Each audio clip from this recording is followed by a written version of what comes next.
Bonjour à toutes et à tous, ici Cécile et je suis très heureuse de vous retrouver pour une vidéo qui n'a rien à voir avec le confinement ou avec le virus qui nous embête tous et toutes en ce moment et qui chamboule nos vies. Une vidéo qui n'a rien à voir avec ça, mais j'ai envie de partager avec vous quelques vidéos dans les prochains jours et les prochaines semaines sur l'idée de comment agir dans notre vie à partir du cœur et comment utiliser ce que la vie nous apporte pour grandir à l'intérieur de nous. Et pour cette première vidéo sur ce thème, je vous propose de vous interroger sur comment est-ce qu'on donne et comment est-ce que l'on reçoit.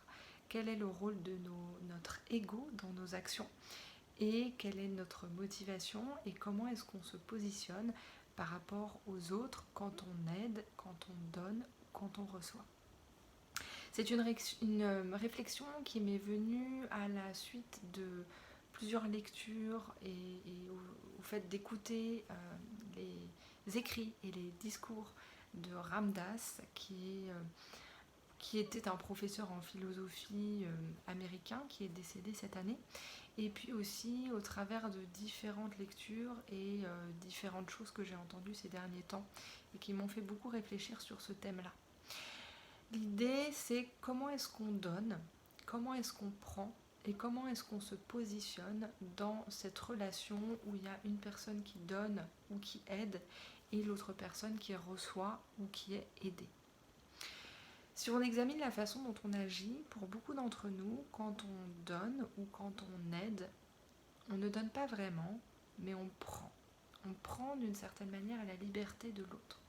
Je m'explique, ça me concerne également complètement, mais quand on donne ou quand on aide une personne, souvent on a tendance à attendre de l'autre quelque chose. Alors ça peut être quelque chose de matériel, parfois de façon inconsciente, mais ça peut être quelque chose de non matériel. Ça peut être, on attend de la reconnaissance, ou on attend une forme de fidélité ou d'allégeance, on attend un certain comportement de l'autre vis-à-vis de nous-mêmes. Et du coup, quand on donne ou quand on aide de cette manière-là, eh bien, on prend d'une certaine manière la liberté de l'autre qui se trouve de l'autre côté de cette relation, puisque on le place dans la case de celui qui reçoit ou de celui qui est aidé. Et donc, ça veut dire qu'au final, on ne donne pas complètement gratuitement, mais on prend avant tout la liberté de l'autre, où on met l'autre dans une certaine posture. C'est une question que je me suis beaucoup posée en lisant et en écoutant sur ce sujet ces derniers temps, parce que c'est vrai que nos dons ou notre aide est rarement complètement gratuite pour la plupart d'entre nous.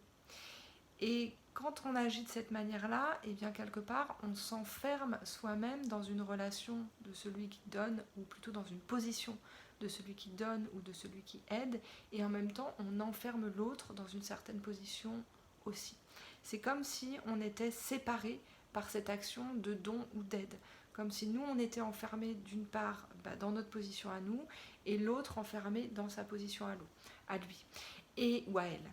Et en plus, quand on donne ou qu'on aide, il y a une certaine forme de pouvoir qui s'instaure, puisqu'on est celui qui aide, ou on est celui qui donne, ou on est celle qui aide, ou celle qui donne.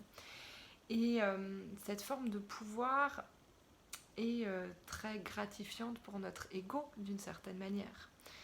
Parfois, on aide ou on donne parce qu'on croit qu'on doit aider ou qu'on doit donner, ou alors parce que c'est gratifiant pour notre ego.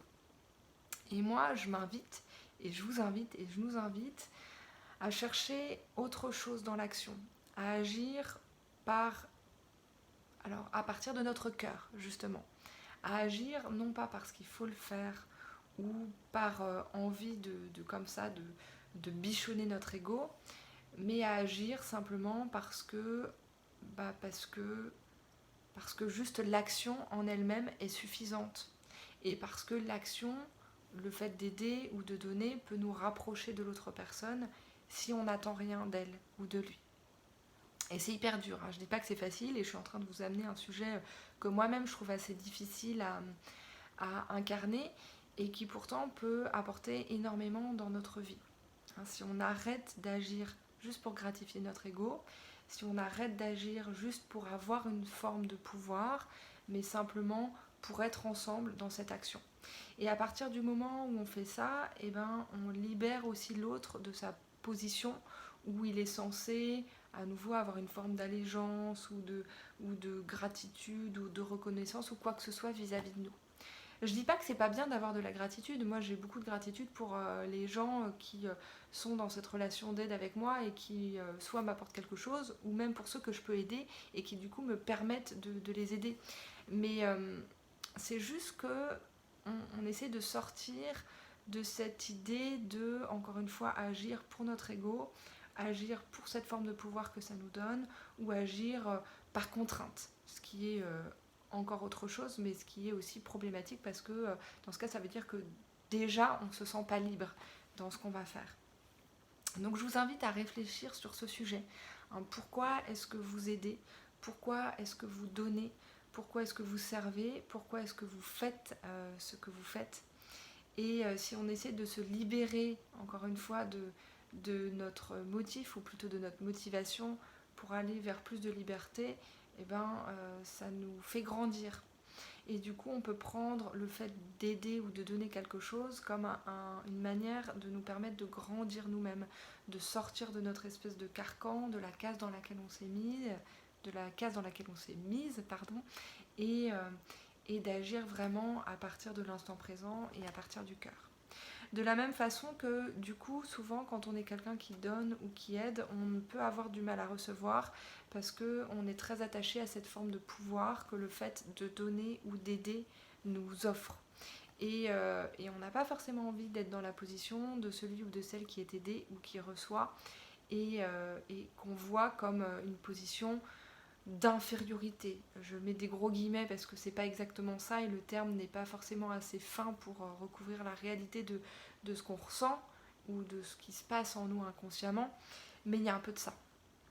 Et l'idée, c'est que on va chercher à agir vraiment à partir de ce qu'on ressent sur le moment et en ayant conscience du fait que le fait d'aider ou d'offrir, c'est pas juste nous qui aidons quelqu'un, c'est que dans la relation globale de l'univers, le fait d'aider quelqu'un nous aide nous-mêmes dans notre développement à nous. Le fait d'aider quelqu'un nous sert nous-mêmes. Le fait d'offrir quelque chose, ça nous offre à nous cette expérience qui est d'offrir quelque chose. Et du coup, c'est pas quelque chose de binaire qui nous sépare entre nous d'un côté qui offrons ou qui donnons et l'autre qui reçoit et qui serait dans une position un peu passive.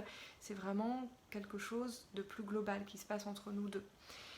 Et quand on voit les choses de cette façon-là, on a aussi un plaisir beaucoup plus simple à aider, à offrir ou à donner, parce qu'on sait que ça nous aide aussi et que quelque part ça aide le monde dans sa globalité, de sortir encore une fois de ces cases et de ce carcan. Donc ça me vient des écrits de Ram Dass et des discours de Ram Dass que j'écoute très régulièrement. Entremêlée avec d'autres choses, aussi d'une réflexion que je mène moi aussi sur ma posture de professeur.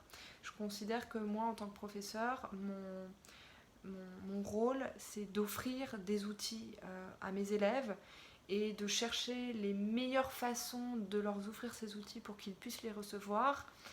Mais j'attends pas de mes élèves quoi que ce soit ensuite, c'est-à-dire que ils le prennent ou ils ne le prennent pas. Leur rôle dans ce cas, ce serait d'attraper quelque part ce que je leur donne.